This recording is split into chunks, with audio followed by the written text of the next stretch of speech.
They are the forgotten sons and daughters of the Imperium, stripped of their names, branded with the scars of shame, and thrust into the meat grinder of endless war. Shackled not just in chains, but in guilt and despair, the Penal Legion soldier is a living weapon of atonement, one whose life is measured not in years or deeds, but in how long they can survive the unrelenting storm of the galaxy's battles.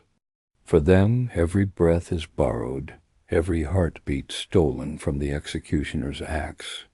There is no mercy, no respite, and no redemption, save through death in service to the Emperor. This is the story of those who fight not for glory nor for honor, but because the alternative is a shallow grave and a nameless end. Call to action. If you are drawn into the grim fate of these forsaken warriors, stay with us as we descend deeper into their agony, their endurance, and their fleeting defiance. Like this chronicle, share it with others who crave the hidden corners of Warhammer's lore, and subscribe to ensure you do not miss the next plunge into the darkness of the 41st millennium. Chapter 1, Chains of Condemnation, Part 1, approximately 600 to 800 words. The first sound is always the clatter of chains. Heavy iron links grinding against stone floors, echoing in the dim, cavernous halls of the Minotaurum's holding pens. The condemned are herded forward like cattle, their faces hollow from months of confinement, their bodies thin and wasted from ration cuts designed to break any lingering pride. It is not the sound of weapons or banners that defines the beginning of their new lives, but the sound of shackles being fastened tighter, as though the Imperium fears even a dying man might yet find the will to escape his fate.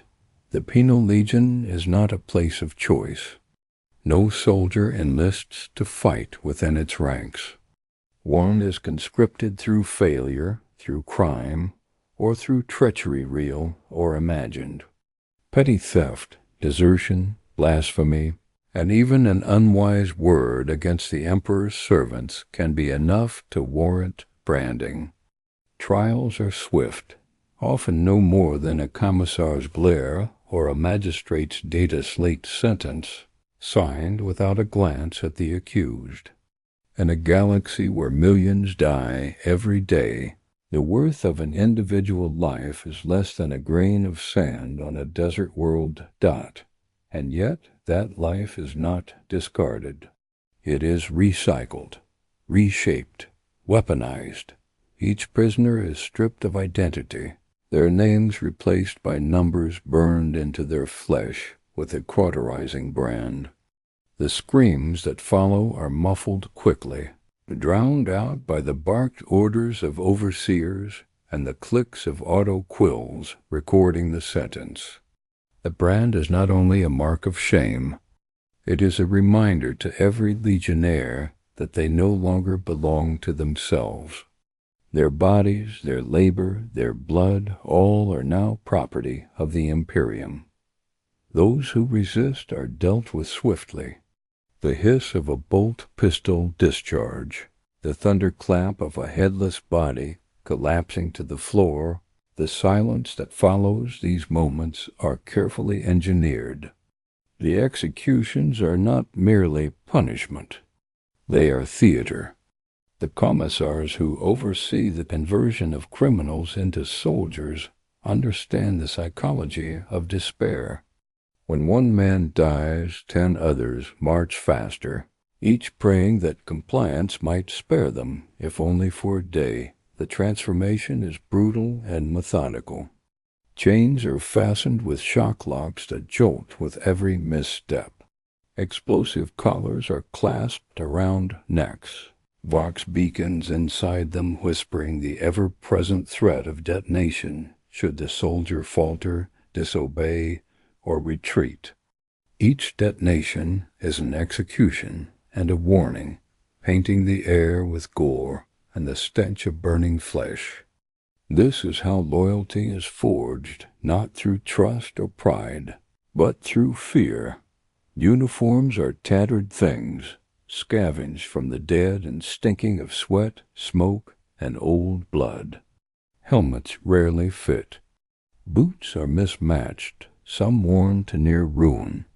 Rifles are rusted and ill-maintained, pulled from forgotten storage or stripped from the hands of those who no longer needed them. A penal legionary does not deserve the care of the quartermaster. They deserve only what can keep them alive long enough to die where the Imperium demands. Yet even here, in this pit of despair, there are sparks of defiance. Whispers pass between convicts, carried beneath the hum of vox speakers and the shouts of guards. Some cling to the belief that survival, no matter how brief, is its own rebellion. Others hold fast to the creed of the Emperor, convinced that even in chains their deaths might cleanse their sins. A few remain silent altogether, their eyes hollow, already walking in step with the grave dot that chains drag them onward, through tunnels that reek of oil and promethium, past the shrines where priests chant litanies of forgiveness they do not believe. Ahead lies the transport ship, its cavernous hold already echoing with the sobs and muttered curses of those who have boarded before. One by one, the condemned shuffle up the ramp, each step a farewell to the lives they once had. There is no ceremony to their departure.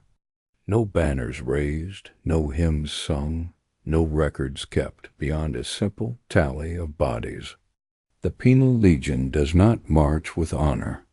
It is funneled into the void like refuse cast into a furnace. And yet, for the Imperium, this furnace burns endlessly, fueled by the lives of its damned. The doors close.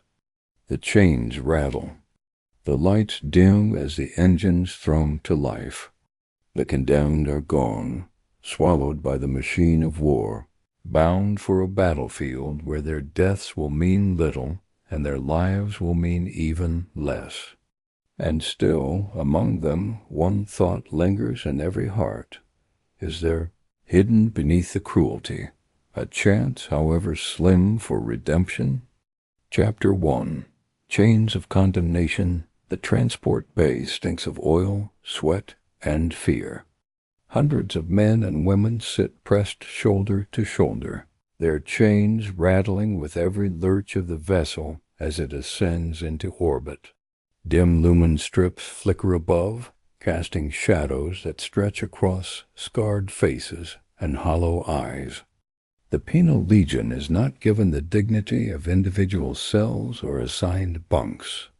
They are cargo, loaded into the dark like crates of ammunition, destined to be spent the same way. The silence is broken only by the shuffle of boots and the occasional cry of someone too young, too broken, or too terrified to keep their voice inside. Commissars and guards stalk the aisles between the chained, their bolt pistols loose in their holsters, their fingers brushing the triggers as if longing for an excuse. They carry themselves with an air of grim detachment, men who have witnessed this process too many times to see the condemned as anything more than meat with pulse and numbered dot. Every soldier here has a past, but none are permitted to speak of it. To confess is to invite mockery, to reveal weakness, to draw the eye of a commissar eager to make an example. Yet the stories live behind their eyes. A deserter who fled from the horrors of a tyrannid swarm, caught in a cargo hold before he could escape offer. A thief who dared steal rations meant for a noble's feast. A woman who spoke out against the ecclesiarchy's sermons, branded a heretic for words carried on drunken lips. And others murderers, cultists, oath-breakers, who deserve the chains that now cut into their flesh. It matters little. Guilt or innocence has no place here. The Penal Legion does not distinguish between crime and circumstance. It only demands flesh to throw upon the altar of war. The journey through the void is long, measured not in hours or days, but in the relentless rhythms of deprivation. Rations come in the form of protein paste dispensed from rusted canisters, swallowed quickly before guards decide a man has had enough. Water is rationed drop by drop, delivered in dented cups that smell of rust and recycled filth. Sanitation is non-existent. The air grows foul within days, clogged with the stench of humanity, crammed too tightly into a space designed for supplies, not souls. And yet there is something worse than hunger or filth: the sermons. Every few hours the vox speakers crackle to life, filling the hold with the droning chants of ministorum priests. They preach of redemption through death, of sins burned away in the emperor's holy fire, of the eternal damnation that awaits any who shirk their duty. Their words, magnified through tinny amplifiers, echo against steel walls until they become indistinguishable from the rattle of chains. For some these sermons are lifeline, a fragile hope that perhaps their deaths might grant them forgiveness. For others, they are nails driven into the coffin of their sanity, reminders that no matter what they do, their only worth lies in dying. From time to time a prisoner breaks. A sudden cry, a mad lunge at the guards, a desperate attempt to seize a weapon or flee into the corridors of the ship. The result is always the same. A bolt round explodes, and the body falls in pieces, staining the deck with blood and gore. The guards do not remove the corpses quickly. They leave them to rot in the stinking air, a reminder that hope is as dangerous as treachery. Only when the smell becomes unbearable are the bodies dragged away, replaced by silence that is heavier than any chain. Whispers move among the living, dangerous and fragile as smoke. Some speak of entire legions being granted pardon, of commanders so impressed by their bravery that freedom was offered in exchange for victory. Others scoff, calling such tales lies spread by priests to keep the desperate marching into gunfire. None know the truth. None dare ask. But the rumors persist, as persistent as the fear of the collars locked around their necks, each one carrying a death charge that could be triggered with a whispered command dot as the days stretch into weeks. The legionaries begin to change. Fear and hunger carve away what little softness remains, leaving behind gaunt figures with hollow eye. The Penal Legion has arrived at the battlefield. The condemned are no longer prisoners. They are soldiers now, or at least they are weapons, and weapons do not ask where they are being sent. They only wait for the trigger to be pulled. Chapter 1. Chains of Condemnation. The thunder of retroburn thrums through the transport's hull, a deep vibration that rattles through the bones of the damned. Outside, the void churns with war, though the legionaries have no window to witness it. They hear only the muted screams of klaxons, the dull clang of automated systems locking into place, and the hiss of atmosphere being bled into the landers. The scent of promethium drifts in, carried through vents sharp and acrid, mingling with sweat and the sour stench of fear. The condemned are driven into the holds of dropships, shoved with rifle butts, collars buzzing when steps falter. The roar of engines builds until the deck plates quake. Each soldier knows, though none say it aloud, that many of them will die before they ever set foot on soil again. A failed descent, a lucky enemy shot, The will of the Emperor any could erase them before they are allowed to prove their worth in blood. Commissars stand at the front of every squad, black greatcoats swaying, hands clasped behind their backs. Their words slice through the cacophony with the sharp precision of a blade. You march for the Emperor, and only in death does your duty end. Should you falter, should you flee, your chains will be detonated. Redemption comes not through survival, but through sacrifice. Serve, and perhaps your souls will find peace. Fail, and you will burn in damnation. The words are ritual, spoken so many times they have lost meaning to those who recite them. But to the legionaries, those broken souls pressed into servitude, they are iron nails sealing the coffin of hope. Some whisper prayers to the Emperor, clutching at tatters of faith. Others grit their teeth in silent defiance, eyes set not on glory, but on the chance to take one enemy down with them before their own inevitable end. The descent begins. The lander shudders, slamming through atmosphere. Harnesses dig into shoulders, rattling chains against metal. A few cry out, voices muffled by the deafening roar of re-entry. The air grows thick with heat as the walls tremble, blowing faintly from the friction of their fall. For many, it is their first time in a dropship, and likely their last. When the hatch finally slams open, the world beyond is a maelstrom of fire and ruin. The battlefield stretches as far as the eye can see, a wasteland of shattered stone, blackened manufactorums and skies choked with smoke. The roar of artillery drowns out thought, shells exploding in geysers of dirt and blood. Vox-casters scream orders, their words almost lost in the cacophony. The air stinks of ozone, promethium, and scorched flesh. The Penal Legion is unleashed. Chains are loosed from the walls, but the collars hum with renewed menace. Las guns, cracked and unreliable, are thrust into trembling hands. There is no time for formation, no time for training. They are shoved forward in waves, herded by the commissar's pistols and the looming shadows of the Astra Militarum regulars behind them. They charge across open ground, feet slipping in mud slick with blood.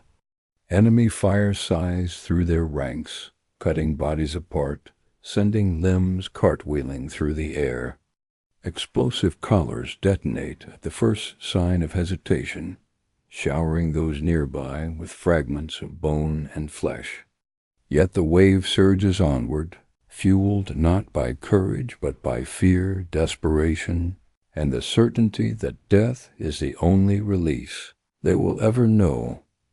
For those who survive the first sprint across no man's land, the horror only deepens. Trenches loom ahead, filled with snarling enemies' greenskins. Xenos or heretics, the faces blur into one truth. They are killers waiting with blades, claws, and guns of their own. The penal legionaries throw themselves forward, screaming prayers, curses, or nothing at all. Their last guns, spitting beams of red that illuminate the haze of smoke, dot it as slaughter. But it is also strategy. The Imperium does not waste penal legions on mercy. They are hammers meant to blunt an enemy's blade, to absorb the first storm of bullets and blades, so that true soldiers may follow. Their blood buys the moments needed for the Astra Militarum's armored columns to advance, for the artillery to reposition, for the Emperor's war machine to grind forward. Each dead convict is a stepping stone for victory, each wasted life another tick in the ledger of war, and still some survive. Not because they are chosen, nor because fate favors them, but because chance decrees it so. They claw through mud, scramble over bodies, plunge bayonets into foes, and fire until their weapons sear their hands. These survivors do not know if they are fortunate or cursed.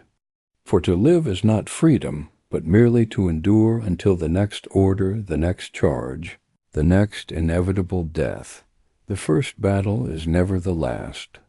It is only the opening verse of a dirge that will be sung across countless war zones, a song composed in blood, screams, and silence. Chapter 1. Chains of condemnation. When the charge falters and the smoke clears, the field is a canvas of ruin. Bodies lie twisted in the muck, their collars still humming faintly, some flashing sparks where detonation was half triggered before death silenced the signal. The moans of the wounded mingle with the distant thunder of artillery, a low dirge that rolls across the blasted landscape. For most armies, this would mark the end of a battle. For the Penal Legion, it is only the beginning of their servitude. The survivors are gathered like carrion birds plucked from a carcass. Commissars move among them, bolt pistols drawn, surveying the remnants with eyes that see not men and women, but expendable assets. The wounded who cannot stand are dispatched without hesitation, a single shot ending their suffering before it can drain resources. No Medicae is wasted on the damned. Bandages are crude, fashioned from strips of soiled cloth or torn uniforms. Tourniquets are applied only if a soldier can still hold a lasgun. The rest are left to rot in the trenches where they fell, another layer of fertilizer in a world already soaked with corpses. It is here, among the survivors, that the true horror of the Penal Legion becomes clear. They are not expected to win battles. They are expected to endure them.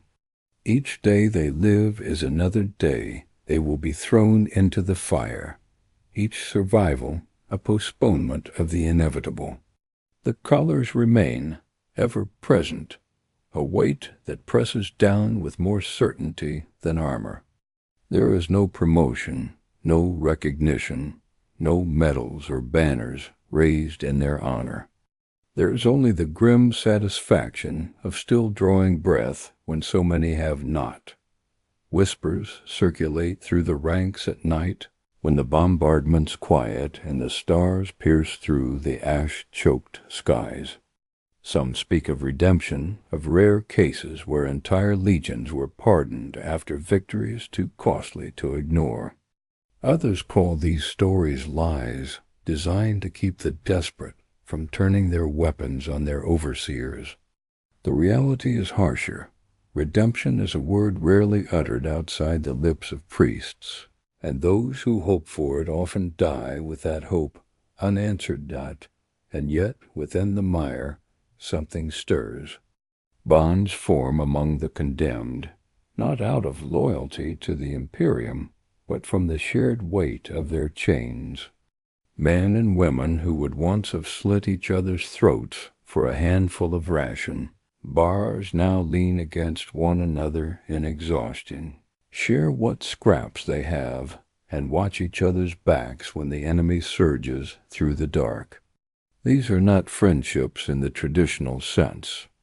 They are survival pacts forged in fire and sealed with blood.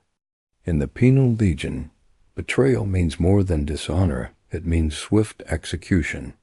To stand together, even in despair, is to cling to the slimmest chance of enduring another day. The overseers know this, and they exploit it. Commissars bark orders that pit one squad against another, promising rations or rest to the first to complete a suicidal task.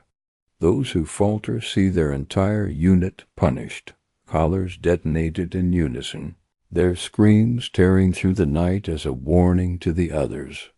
Fear, hunger, and desperation are the whips that drive the condemned forward, but it is the faint spark of unity, bitter and fragile, that keeps them from collapsing altogether. Days blur into weeks, weeks into months. The Legion is fed into battle after battle, each more hopeless than the last. Siege lines, meat grinder assaults, suicidal boarding actions on enemy warships. The Penal Legion is always at the forefront, always bleeding, so that others may live. Each campaign carves away at their numbers until those who remain no longer recognize themselves. Faces blur, names are forgotten, and only the brand of the collar reminds them that they still exist as more than ghosts dot, and yet, in the quiet moments between bombardments, something dangerous lingers in their hearts. Not hope, not faith, but defiance. The knowledge that while the Imperium has stripped them of everything identity, dignity, future, it cannot erase the simple truth that they still live, that in each ragged breath, each flicker of resistance, there lies the possibility of meaning, however fleeting. Some believe death will free them. Others believe killing one more enemy before they fall gives purpose to their suffering. A few dare to dream of survival not as redemption, but as a rebellion against a galaxy that has already buried them. The Penal Legion is forged in chains, but its soldiers are not empty. They are men and women staring into the abyss, and though the abyss devours them one by one, it cannot consume the fire that flickers, faint but unyielding, within their chests. Chapter I ends with their first night as true legionaries. The battlefield is silent save for the distant groan of war machines, the whispers of the dying, and the soft rattle of chains as survivors huddle together in the mud. Their story has only begun. The price of survival has only just been paid. Chapter 2. Baptism by fire the first dawn, after their baptism into war, does not bring light, but smoke. The sky above is a shroud of ash and fire, torn apart by the entrails of artillery shells and the shriek of strafing aircraft.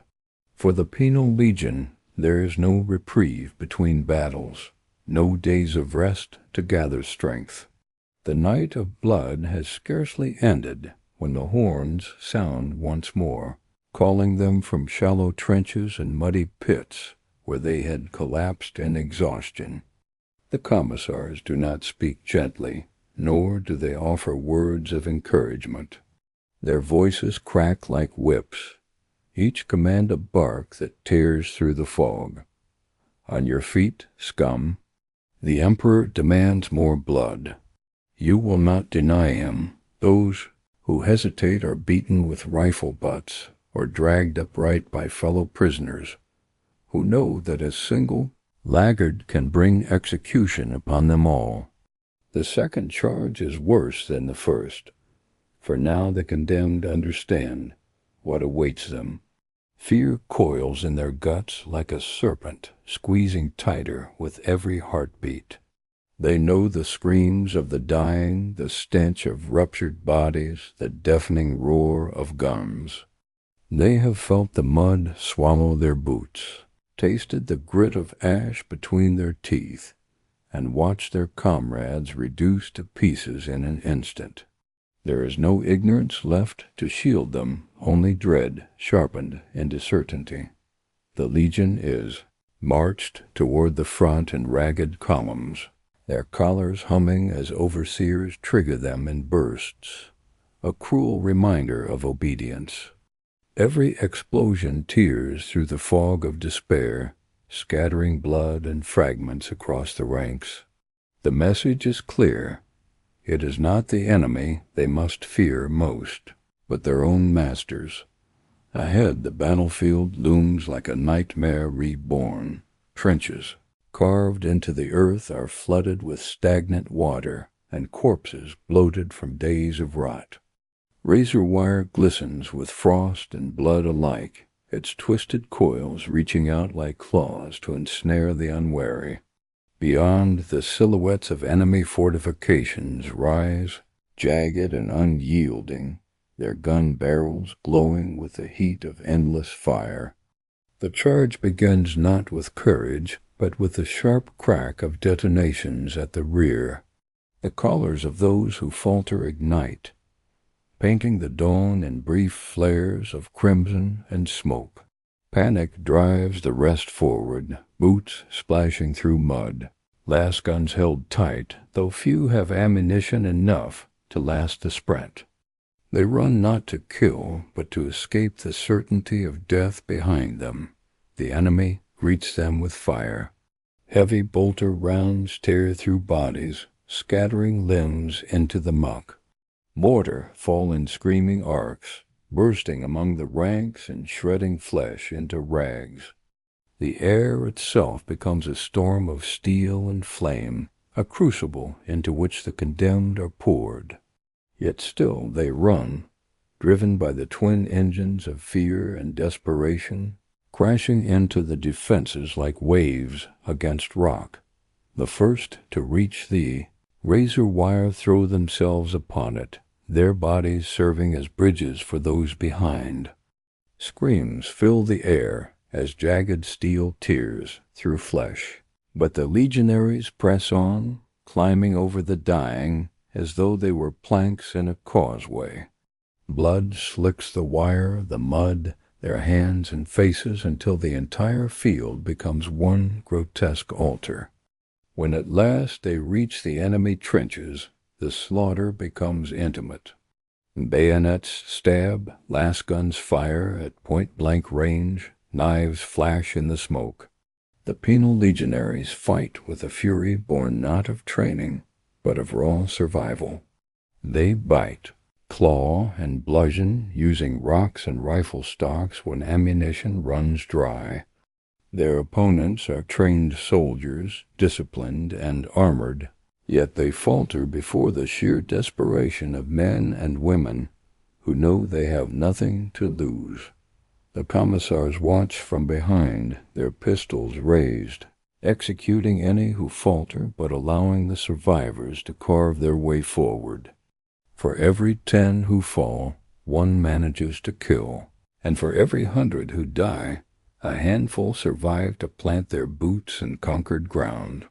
The price is staggering, but the Imperium cares nothing for the cost. Hours later, when the battle lulls, the penal legionaries who remain stand drenched in gore, their breaths ragged, their eyes hollow. They have taken ground, though none can say how long it will be held. Around them lie the corpses of comrades and enemies alike, indistinguishable in death.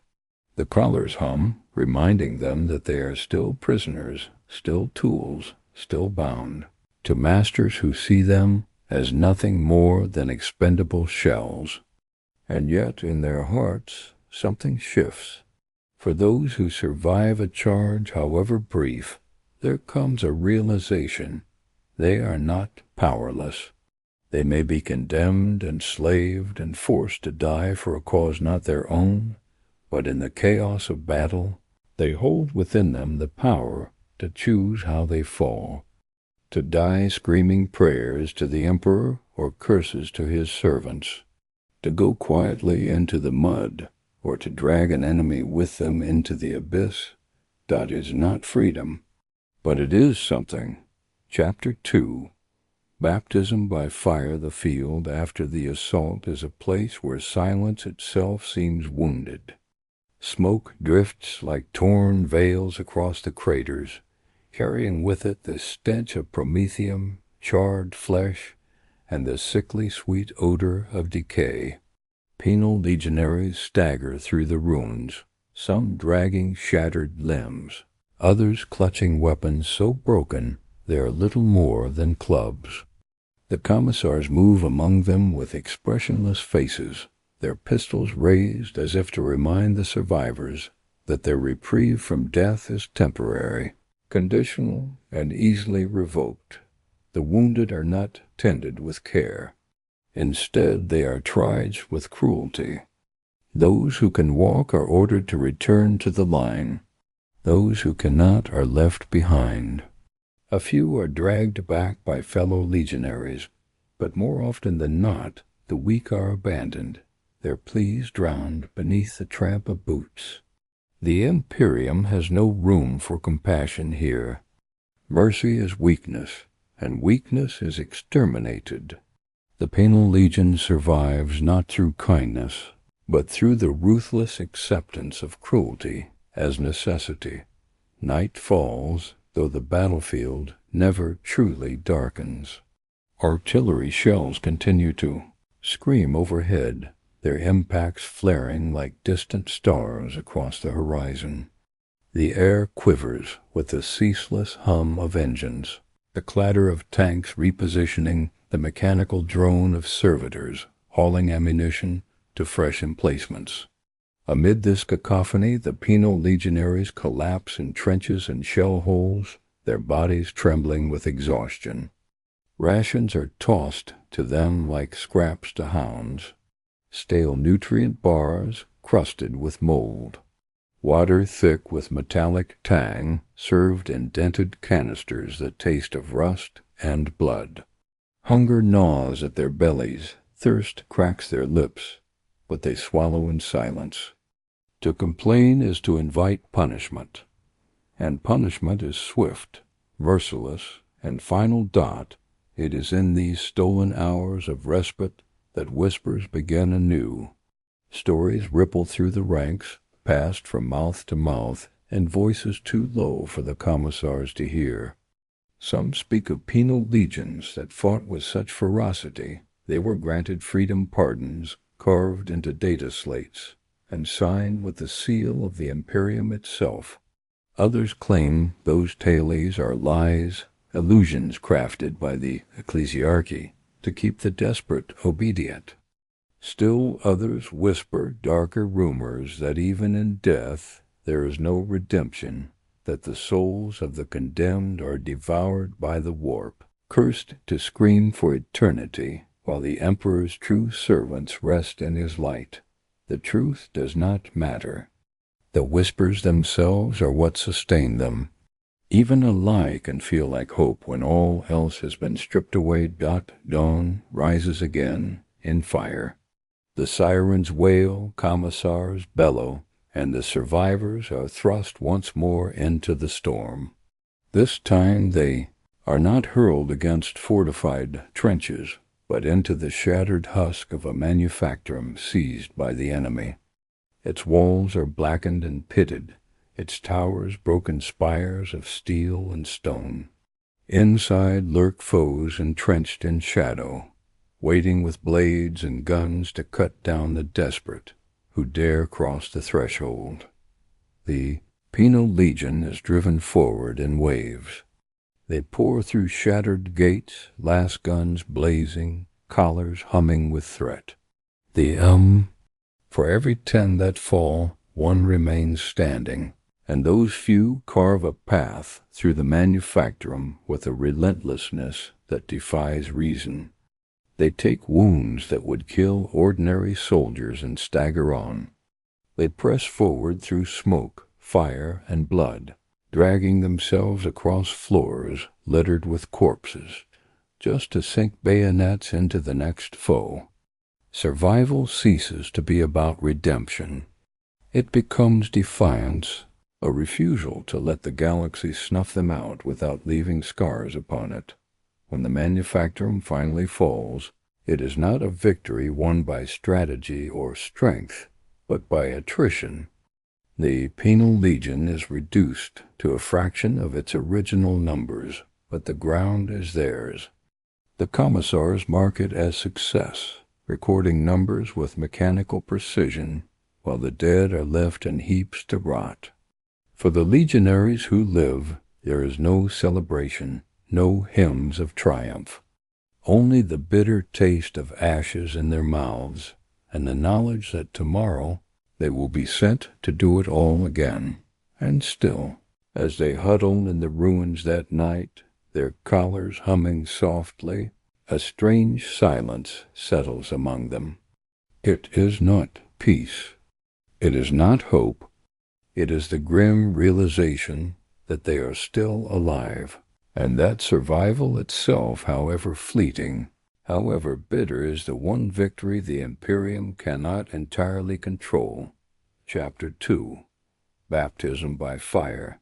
Manufactorum smolders for days, its twisted girders glowing faintly in the gloom, like the bones of some vast and ancient beast, picked clean by fire. The penal legionaries who survive linger in its carcass, crouched in corners where once mighty machines forged the weapons of war. Now those machines lie broken, their gears fused by heat, their conveyor lines strewn with corpses instead of steel. The men and women who inhabit this graveyard of industry do not speak much, for words feel fragile here, unable to match the enormity of what they endure. Instead, they listen. The groan of metal under strain, the drip of water through cracked pipes, the distant rumble of artillery that never ceases. Every sound is a reminder that war has no intermissions, only pauses. The commissars use these pauses well, parading the survivors before one another, reciting casualty tallies with a deliberate chill. Each number is a lesson. This is what disobedience costs. This is what survival demands. This is how easily you too may vanish from the ledger. The punishments are worse than the battles. A man accused of retreating, though his collar had already half ignited from faulty wiring, is executed without trial, his body kicked aside into a growing pile of discarded flesh. Another, caught muttering that redemption is a lie, has his collar detonated before the assembly. The explosion is quick, almost merciful, but the spray of blood leaves crimson streaks across the faces of his fellows. The commissar does not wipe his own cheek. Instead, he licks his lips and declares that the emperor himself has judged. And yet, within this theater of cruelty, something begins to shift. Bonds, frail and unlikely, grow stronger in the shadows. Men and women who would once have slit each other's throats for rations now share scraps of moldy bread, pass sips of water between trembling hands, and guard one another as they collapse into exhausted sleep. Their unity is not born of loyalty to the Imperium, but of necessity, of shared torment and the bitter knowledge that only together can they cling to life. It is here that superstition finds fertile ground. Some whisper that those who survive 3 assaults in the Legion are marked by fate untouchable until their 4th.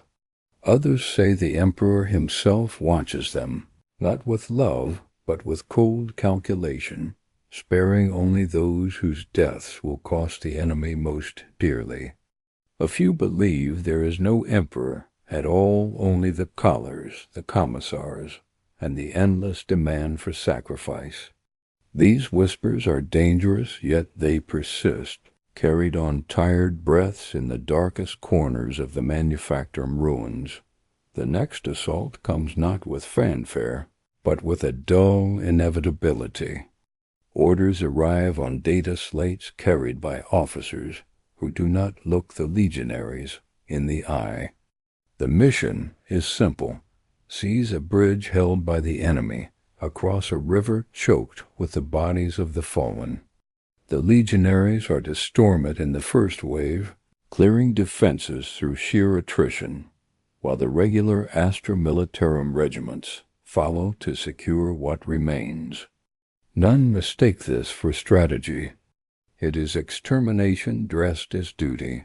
The march to the bridge is a funeral procession in all but name. The collars hum louder, as though anticipating the blood to come. The river itself reeks of decay, its waters dark with oil and ash, swollen with limbs and faces half submerged. Across the far bank, the enemy fortifications gleam with gun barrels, their silhouettes stark against the sickly light. The commissars bark the order, and the legion surges forward. Last fire rakes the water, cutting down the first ranks before they even reach the halfway point. Mortar fall in screaming arcs, hurling bodies skyward in crimson sprays. The bridge becomes a killing ground, every step forward bought with dozens of lives. And still the legion presses on, not because they believe in victory, but because death comes faster from behind than ahead. Some fight with bayonets and rifles, others with bare hands and teeth, clawing at their foes as though to carve freedom from their flesh. The air is thick with screams of rage, of pain, of hopelessness. For every legionary that falls, another stumbles over their body, eyes wide with terror and fury, pressing onward into the storm. When at last the bridge is taken, it is not triumph that hangs in the air, but silence, heavy and accusing.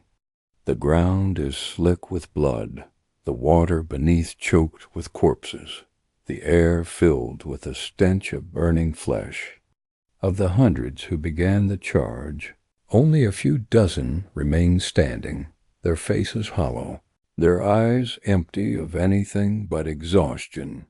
The commissars mark the victory as routine, recording names that no longer matter, tallying losses that will soon be replaced with fresh bodies dragged from the prisons of 100 worlds. To the Imperium, this is a success.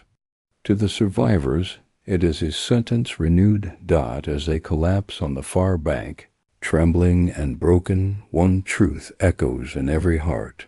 There is no victory for the Penal Legion, only survival. And survival is the cruelest victory of all. Chapter 2. Baptism by Fire. The bridgehead is little more than rubble by the time the Penal Legion secures it. The stone is shattered, the iron supports twisted into grotesque shapes, and the river below groans beneath the weight of corpses dragged downstream. Smoke clings to the air like a second skin, carrying with it the acrid bite of burning promethium and the copper tang of blood. The survivors slump where they stand, their last guns hanging limp in their hands, eyes staring blankly at the carnage that has become their world. But rest is never granted for long. Commissars stride among the legionaries, their boots splashing in blood-slick puddles, their expressions carved in granite. They do not praise, they do not comfort. They record. Numbers, tallies, percentages. Each survivor reduced to a statistic, another column in an endless ledger of expenditure. Where others might see human beings, the Imperium sees only spent ammunition that still draws breath, ready to be fired again until nothing remains. The wounded beg for aid, but the Medicae servitors pass them by. They are programmed to assist only the regular Astra Militarum regiments who now move across the bridge, their banners raised high, their armor glinting through the haze. The legionaries watch as these true soldiers march past them with disdain in their eyes, their clean uniforms a cruel contrast to the filth-encrusted rags of the condemned. The message is clear. The Penal Legion is not kin, not comrades, but tools, dispensable, expendable, less than men. And yet, in the mud and ash, the legionaries cling to each other. A hand placed on a shoulder, a ration bar shared without a word, a glance exchanged that says, "We are still alive." These small acts defy the Imperium's intent. They are not loyalty to the Emperor, nor to the commissars, but to the fragile spark of humanity that refuses to die even in the darkest pit. That night, They are herded into the ruins of a manufactorum near the bridge. Fires burn in the distance, illuminating the broken skyline like beacons of damnation. The legionaries huddle in groups, some silent, some whispering prayers, others muttering curses into the dirt. A few laugh, a sound sharp and broken, the laughter of men who have stared into the abyss and found nothing left but madness. The priests return, their voices droning from vox casters mounted on servitors. They speak of glory, of sins cleansed in fire, of redemption through service. Their words echo across the ruined halls, hollow and brittle, against the reality of corpses piled high outside the walls. Some legionaries bow their heads, murmuring along with the chants, desperate to believe. Others spit into the mud, their faith long since drowned in blood. Yet all listen, for the priest's words are chains of another kind, binding minds as tightly as the collars bind flesh dot in the shadows. The stories grow darker. Some whisper that the emperor does not hear their prayers, that his light cannot pierce the collars wrapped around their throats. Others claim they have seen spirits in the smoke, demons feeding on the dying, their laughter echoing louder than the sermons of priests. One man swears he saw a comrade's soul dragged screaming into the warp when his collar detonated, a bright spark snuffed out in an instant. His words are hushed, but they linger like poison, spreading fear that perhaps death is not release at all. The commissars care little for such whispers. To them, tomorrow is another battle, another charge, another line of bodies to be fed into the machine. Orders are delivered in cold tongues, maps unfurled trace red arrows across landscapes already drowned in fire. The Penal Legion's role is always the same. The first wave, the expendable vanguard, the human shields for the Emperor's armies, dot as dawn bleeds across the horizon. The legionaries stir once more.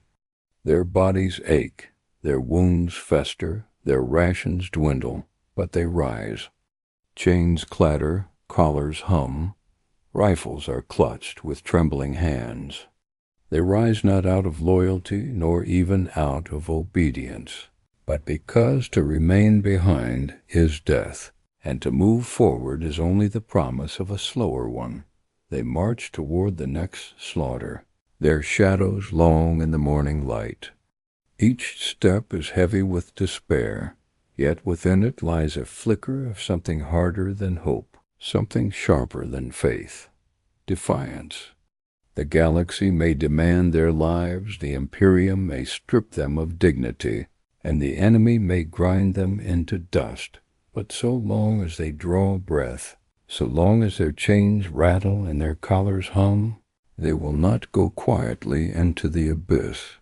For the Penal Legion, baptism by fire is not a ceremony but a cycle, repeated until nothing remains. And still they endure. Chapter 3, Shackles of Fear and Faith. The march into the next campaign is quieter than the ones before. The Penal Legionaries move in ragged lines, their chains dragging across the broken earth, collars glowing faintly in the morning haze. Their bodies are thinner now, their faces drawn into masks of exhaustion and hunger. Yet still they walk. For the Imperium, this is enough. The condemned need not thrive. They need only survive long enough to be hurled into the furnace of war again. But survival carries its own weight. Every step forward grinds the soul down a little more, until the legionaries are no longer certain where their fear ends and their faith begins. Fear of the commissar's pistol, fear of the collar's detonation, fear of enemies they cannot see, crouched behind the next ridge or trench. Fear seeps into them like oil into cloth, thickening with every heartbeat until it coats their minds in shadow. And yet, paradoxically, it is faith that keeps many of them moving. Not faith in victory, for none among them are so foolish as to dream of triumph. Not faith in the Imperium, which has stripped them of dignity, name, and choice. No, it is faith in the Emperor's presence, distant, cold, but unyielding, that some cling to. They whisper litanies as they march, their cracked lips forming prayers they no longer believe in, but cannot abandon. To doubt aloud is to court damnation. To remain silent is to be swallowed by despair. The priests who march with the Legion feed this fragile tether. Their voices rasp from within gilded vox masks, their words rising above the tramp of boots and the rattle of chains. They speak of absolution, of sins burned clean in the crucible of battle, of death as a gift that returns the penitent to the Emperor's light. Some legionaries bow their heads, drinking in the liturgy, like starving men clutching at crumbs. Others look away, their eyes cold, muttering that the priests speak not of truth, but of chains more subtle than iron dot in the nights between battles. Faith and fear clash most vividly. Fires burn low, casting long shadows on ruined walls, and the legionaries huddle close for warmth against the void's chill. In whispers they confess not to priests, but to one another. A deserter speaks of nightmares where his collar detonates endlessly, leaving him trapped in the moment of death forever. A heretic branded for blasphemy admits that she no longer prays, that her words feel hollow, that she wonders if the Emperor has abandoned her altogether. Others rebuke her, warning that even doubt spoken in darkness can summon the ears of the commissars. Still, doubt festers. For how can one believe in redemption when every charge feels like execution, every survival a postponement rather than a miracle? Some argue that the Emperor himself does not care for them, that they are tools ground into dust for a war too vast for mercy. Others counter that perhaps it is precisely through their suffering that his will is revealed, that they are chosen, not to win glory, but to prove devotion in the only way left to them. The commissars do not tolerate such debates.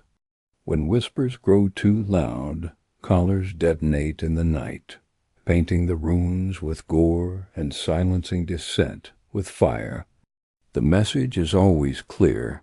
Obedience is survival, doubt is death. And yet the whispers never cease. They flow like underground rivers, impossible to dam, surfacing in the quiet moments when fear loosens tongues and faith struggles to breathe. On the battlefield, this tension explodes in strange ways. Some legionaries charge with suicidal fervor, screaming prayers as they hurl themselves upon enemy blades, their deaths more like offerings than sacrifices. Others fight with grim silence, each kill a curse spat into the void, their eyes dark with fury rather than devotion. Side by side they fall, their blood mingling in the mud, their differences erased in death dot, and through it all the collars hum. A constant reminder that the Imperium allows no true faith, no true freedom, only the narrow path between obedience and annihilation. Fear keeps them chained. Faith keeps them walking. Together they weave the shroud that binds the Penal Legion, one torn between damnation and redemption, never certain which lies ahead, dot in this crucible of contradictions. The Penal Legion finds its truest identity, not as soldiers, not as criminals, not as martyrs, but as human beings caught between two absolutes, clinging desperately to whatever keeps them from collapsing in the dirt. Fear sharpens their steps. faith steadies their hands. And in the spaces where the two collide, where prayers mingle with curses, and silence weighs heavier than words, something like defiance begins to stir. Chapter 3. Shackles of Fear and Faith. The next battlefield is a shattered hive city, its spires broken and hollow like the bones of titans. The penal legionaries are herded into its ruins, their chains rattling against the Debrisov once grand avenues, now choked with rubble and corpses. The air is heavy with ash and the sickly sweetness of rot, every breath scraping their throats as if the city itself resents their presence. Here fear becomes a constant companion. Every collapsed building seems ready to fall. Every shadow threatens to conceal an enemy. Every echo of gunfire carries the promise of sudden death. The legionaries clutch their weapons with trembling hands, collars humming faintly in rhythm with their racing hearts. Some mutter litanies under their breath, invoking the Emperor's name with cracked voices that sound less like prayers and more like pleas. The commissars stride among them, their black coats stark against the gray ruins. Their presence is more oppressive than the enemy beyond the rubble.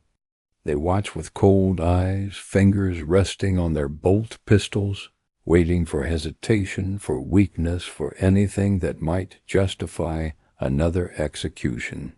Fear of them drives the legion as surely as fear of the foe. To falter in battle is to be shot by one's own.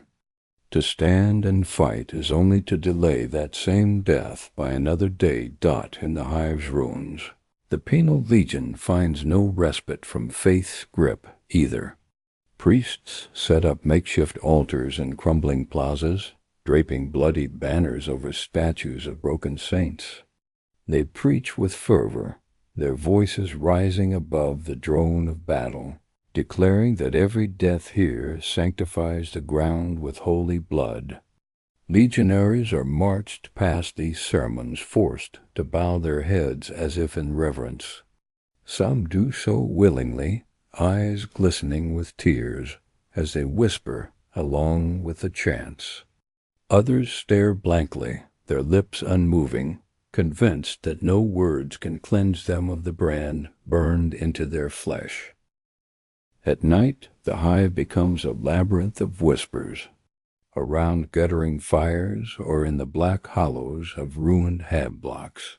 The condemned speak softly, their voices carrying secrets too dangerous to utter by day. Some cling to the idea that death and service will open the gates of redemption, that their sins will be burned away in the Emperor's light. Others confess to darker belief that the Imperium is a machine that feeds on lives without care, but the Emperor himself is no savior, but a corpse on a throne, blind to their suffering. Such words are poison, yet they are spoken all the same, shared with trembling voices that cannot quite silence their doubts. It is in these nights that the legionaries begin to splinter. One group kneels together in fervent prayer, their chains clinking as they beat their chests and murmur litanies of forgiveness. Another sits apart, silent and brooding, their eyes fixed on the darkness, as if daring it to swallow them whole.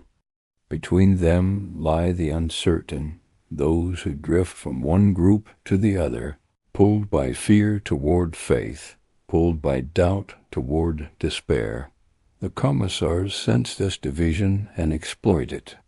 They single out the doubtful, forcing them to lead charges into enemy fire, their collars primed for instant detonation. Sometimes these men and women survive, their bodies scarred, but their eyes burning with something new. Survival, in defiance of both enemy and master, becomes its own creed.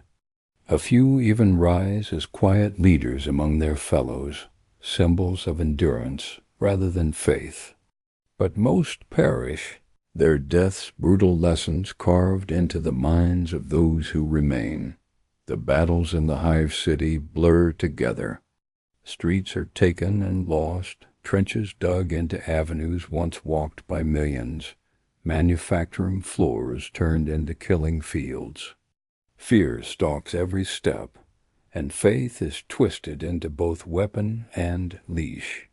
Legionaries charge screaming the Emperor's name, while others fight in silence, their rage wordless but no less fierce.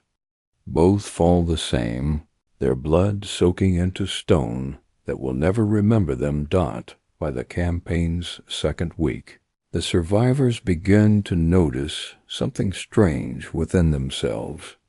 Their fear no longer paralyzes, but sharpens. Their faith, whether in the Emperor or in nothing at all, becomes a tool they wield to keep moving. Even doubt serves a purpose. It steels them against the sermons, hardens them to the commissar's cruelty, allows them to carve meaning where none was meant to exist. The Penal Legion does not grow stronger in the hive, nor does it grow wiser. It simply grows harder. Fear and faith, shackles once meant to enslave, become the very forces that sustain them. For in the ruins of a galaxy that sees them only as fodder, the condemned discover that survival itself is a creed. Chapter 3. Shackles of Fear and Faith the Hive City Bleeds. Every day the sky rains ash, and every night the ruins echo with the cries of the dying. The Penal Legion is cast again and again into this furnace, their bodies ground into the mortar of the Imperium's war machine. And yet, though the toll is staggering, the survivors endure. They stagger through streets where the bones of children crunch beneath their boots, through plazas where the statues of saints lie broken in pools of blood. Each step is taken in silence, not out of discipline, but because words feel fragile here, unable to carry the weight of what they witness. Fear is everywhere. It clings to them in the darkness, presses down on their shoulders, makes their breath shallow. The enemy is relentless, launching ambush from sewer tunnels, sniping from shattered towers, erupting from the rubble like ghosts. Every shadow might conceal a blade, every echo might be the last sound they hear. But the greater fear, the more constant one, comes from the collars humming at their throats and the eyes of the commissars that never look away. A stumble, a murmur, a hesitation, that is all it takes to turn a soldier into crimson mist. Still, it is faith that gives the nights their shape. The priests never rest. They drag altars of scrap and bone into the streets, holding sermons even as shells scream overhead. They speak of redemption, of sins cleansed in holy fire, of eternal rest in the Emperor's embrace. Their voices crackle through vox speakers, mingling with the thunder of artillery, becoming one more sound in the endless chorus of war. And the legionaries listen, some because they believe, some because they hope, and others simply because silence feels heavier than words. Among the condemned, divisions deepen. There are those who kneel in fervent devotion, striking their chests with bloodied fists, weeping as they call the Emperor's name.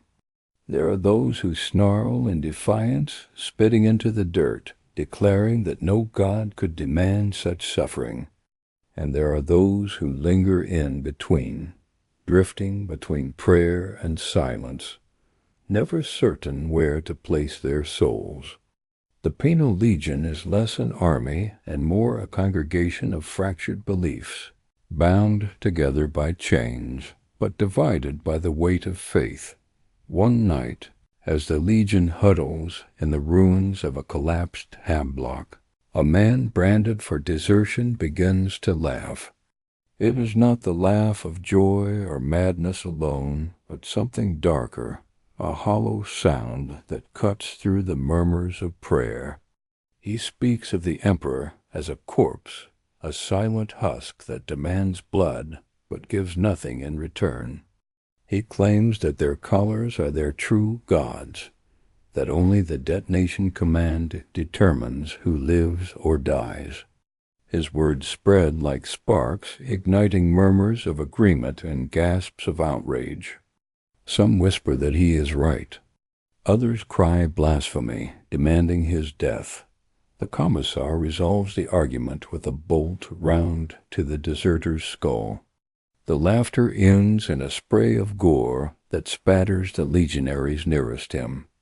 The commissar offers no sermon, no lecture. He simply wipes his pistol clean and declares, "Faith is obedience. Doubt is treason." The silence that follows is heavier than any prayer, yet the deserter's words linger. Even after his body is dragged into the shadows, his laughter echoes in their minds.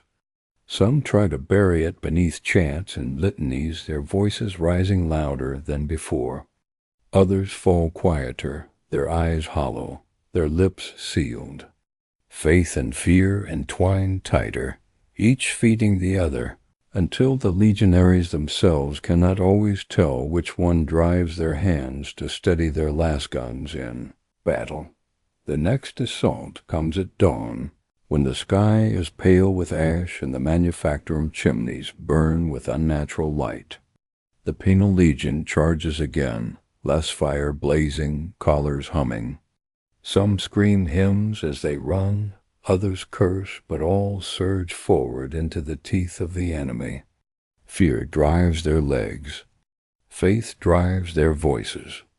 Both lead them into slaughter.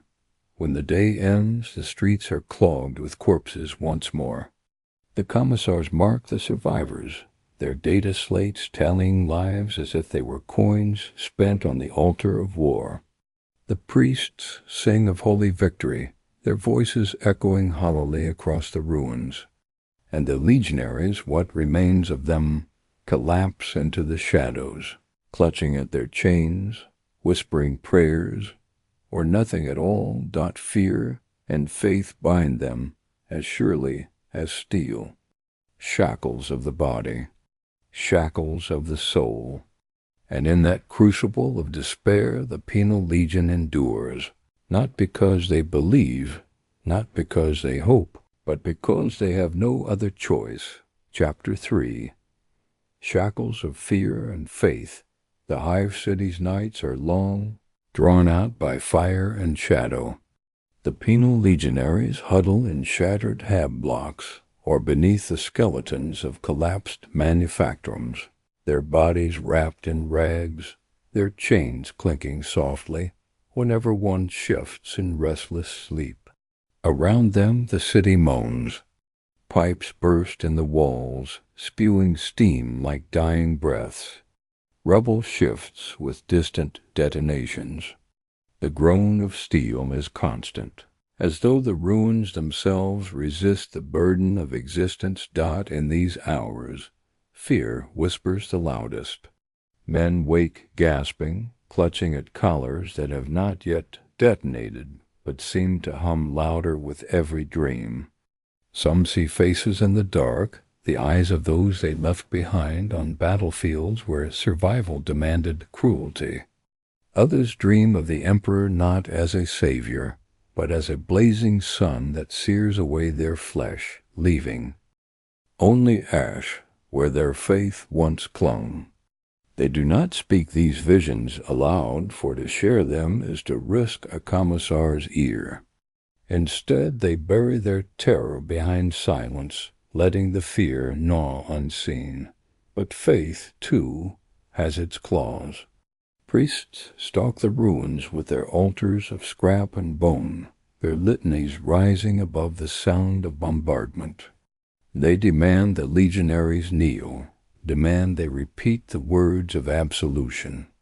Some do so eagerly, their voices cracking with emotion, as they beat their chests and call upon the emperor. For them, every step in the mud, every spray of blood across their faces, is proof of his will. Others kneel only because the commissars watch with pistols drawn. Their prayers are empty, mouthed not to the emperor but to the survival instinct that keeps their hearts beating. The vision grows sharper each day. The faithful glare at the doubters, their eyes burning with zeal. The faithless mutter in corners, calling those who believe fools, marching willingly into slaughter. And in between them stand the uncertain, the ones too weary to argue, too hollow to choose. They follow the crowd, bending when ordered, silent when spoken to, living in the gray between damnation and devotion. It is in this middle ground that most of the Penal Legion truly resides, not believers, not heretics, but simply human beings too broken to cling tightly to either end of the chain. Battle continues to grind them down. Each day is another assault through the ruined streets, another charge against entrenched foes. Some legionaries rush forward screaming hymns, voices cracking as let's fire tears through their ranks. Others march in silence, their eyes empty, their weapons clutched like tools rather than relics. Both fall the same, blood spilling into the gutters of a dead city. The enemy does not care for their prayers nor for their silence. The only measure that matters is how long they can endure before collapsing into the ash. One night, a small group dares to whisper of rebellion. Huddled in the basement of a collapsed shrine, their words tremble like candle flames. They speak not of rising against the commissars, for such a thought is suicide, but of defying them in spirit, of fighting not for the emperor nor for redemption, but for themselves, for the chance to leave behind something more than another corpse in the mud. Perhaps a story whispered by survivors, perhaps a mark carved into stone before death takes them. Something, anything. Their whispers are dangerous, yet strangely liberating. For once their chains feel lighter, if only for the span of a breath. The rebellion is short-lived. A commissar, alerted by a traitor's tongue, storms the shrine with his guards. The conspirators are dragged into the open, their collars detonated one by one as the others are forced to watch. The explosions paint the ruins in gore, the flames illuminating the horrified faces of those left alive. The commissar offers no sermon, no condemnation. He simply orders the survivors back into formation, as if the spectacle were nothing more than a drill. And yet, even this cruelty does not erase the whispers entirely. The condemned carry them like hidden embers, buried deep where neither priest nor commissar can reach. Fear tightens its grip, faith gnaws at their minds, but beneath it all smolders a quiet defiance that no execution can extinguish. By the end of the campaign, the hive city is nothing more than rubble. The Penal Legion has been reduced to a fraction of its original numbers, their ranks replenished by fresh waves of the condemned ferried in from across the stars. New faces take the place of the dead, eyes wide with terror, chains rattling with the same dreadful rhythm, and the cycle begins again. But for those who have survived, those who carry the scars of the hive upon their bodies and the whispers of rebellion in their hearts, something fundamental has changed. Fear no longer paralyzes. Faith no longer blinds. Both are still shackles, heavy and unyielding, but the legionaries have learned how to carry them, how to walk beneath their weight, how to endure even when endurance seems impossible. The Penal Legion has no saints, no heroes, only the condemned. Yet in the ashes of the hive their shadows stretch long, and their silence speaks louder than the sermons of priests or the barks of commissars. Shackled by fear, bound by faith, they march on neither broken nor free, but something in between. Something the Imperium cannot name, and perhaps cannot truly control. War is a machine, and the Penal Legion is its most brutal cog. To the Imperium, the condemned are not men and women, but quantities and expendable resource measured in bodies rather than numbers on a ledger. Their worth is not in who they are, but in how long they last before the machine grinds them down. This truth becomes clearer with every campaign, for the legionaries soon realize that their chains are not just iron and explosives, but bureaucracy itself. The march to their next deployment is longer than usual, a trek across plains scarred by bombardments so vast that entire cities lie flattened beneath the dust. Supply columns roll past them, armored carriers gleaming with the imperial aquila, lemon rust tanks rumbling in perfect formation, ranks of Astra Militarum soldiers marching in step, their uniforms pristine, their weapons well-oiled. Compared to them, the Penal Legion is a procession of the damned. Ragged clothes stained with blood and mud, rusted lasguns that misfire as often as they kill, chains dragging across cracked asphalt like the rattle of bones. The contrast is intentional. The commissars see to it that the condemned are paraded openly, that the loyal soldiery of the Imperium may witness their fate and remember the price of failure. Legionaries catch the stares of those they pass, some filled with disgust, some with pity, but most with cold indifference. To the disciplined soldiers they are already ghosts. To the officers they are numbers. To the administratum clerks who record their existence on parchment and data slates, they are expenditures to be tallied, reduced, and replaced. And yet the bureaucracy is meticulous. At every staging ground, the condemned are counted and recounted, their brands scanned, their collars tested, their survival logged with the precision of an accountant balancing ledgers. Each life is filed away in triplicate, one copy to the munitorum, one to the commissariat, one to archives that will never again be opened. The clerks who handle these records never look into the legionaries' eyes. They press seals onto parchment with red wax, as if stamping approval on death warrants. To them the condemned are less than faceless. They are mere ink, easily replaced when spilled.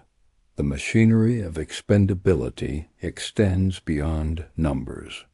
The weapons they are issued are not the finely maintained lasguns of the regular regiments, but relics pulled from forgotten stores, some older than the soldiers themselves. Bayonets bent, power packs unreliable, barrels cracked.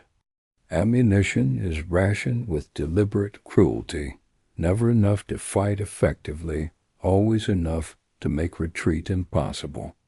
It is strategy by starvation, ensuring the Penal Legion must charge forward into enemy guns simply to secure the weapons of the dead. Food is treated no differently. Rations are distributed in uneven measures, often short, often spoiled. Hunger gnaws at the legionaries constantly, but it is never allowed to starve them completely. Instead, it keeps them weak enough to obey, desperate enough to cling to life. Medical care follows the same principle. Field Medicae units treat only wounds that can be repaired swiftly, only injuries that allow a soldier to rise and fight again within hours. Anything more is deemed wasteful, and the wounded are abandoned with a whispered prayer.